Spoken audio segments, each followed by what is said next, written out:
Hi everyone, I am Dr. Sarana Kumar, Assistant Professor, Department of Management Studies, SNS Lisbon. Today we are going to discuss about the subject Management of Agricultural Inputs and Marketing.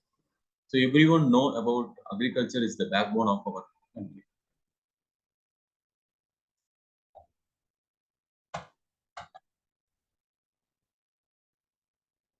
So agricultural inputs are at the heart of rural marketing and rural development because if you say agriculture, it's related to only that rural areas.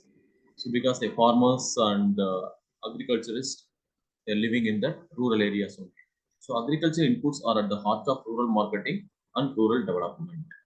So there are two types of agriculture inputs: consumable inputs, capital inputs. So we will see one by one.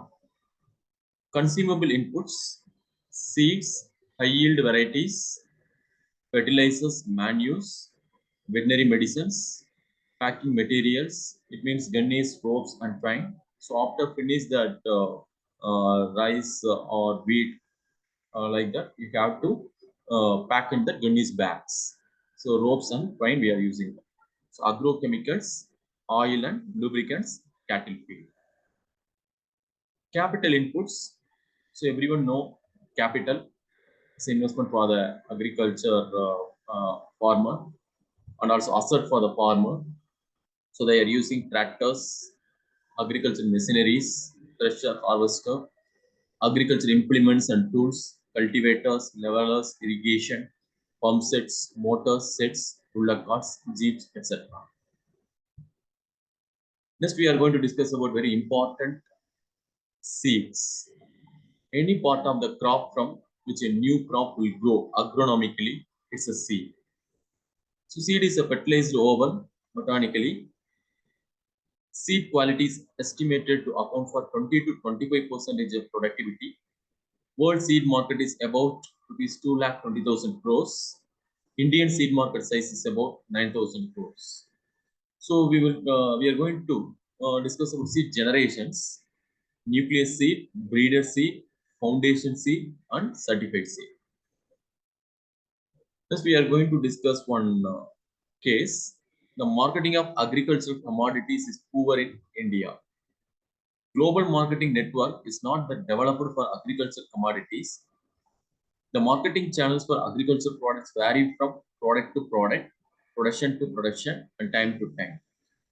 Example, marketing channels for food grains will differ from oil seeds, eggs, and live poultry. So you'll see the distribution and also distribution channel. So everyone know about the marketing channel. It will start from that the manufacturer to wholesaler, wholesaler to intermediaries like agents or retailers, and finally it will reach to consumers. So distribution, shipping right product at right quantity in right place on right time. That is a distribution. Distribution channel, physical flow of goods and services from producers to consumers.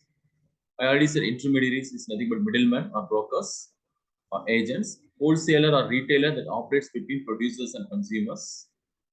Dual distribution network that moves product to a firm target market through more than one marketing channel. Then reverse channels, channels designed to return goods to their producers. So reverse channels in the sense inbound distribution, outbound distribution. So supplier to company, company to reseller, reseller finally reach it to customer. So we already discussed about that types of marketing channels. So what is the uniqueness of agricultural products? Because every product we are saying, but some unique in that agricultural products. Marketing of agricultural commodities is different from the industrial manufactured products. Agricultural products are perishable in nature, and the period of perishability varies from a few hours to a few months. Why it's a perishable means you can see that tomato, onion, like that, these are all perishable goods. It's not you have to store for a long period. So that's only few hours. Some of the products it's a few hours only. Some of them products are only few months. So farm products are produced in a particular season and bulky in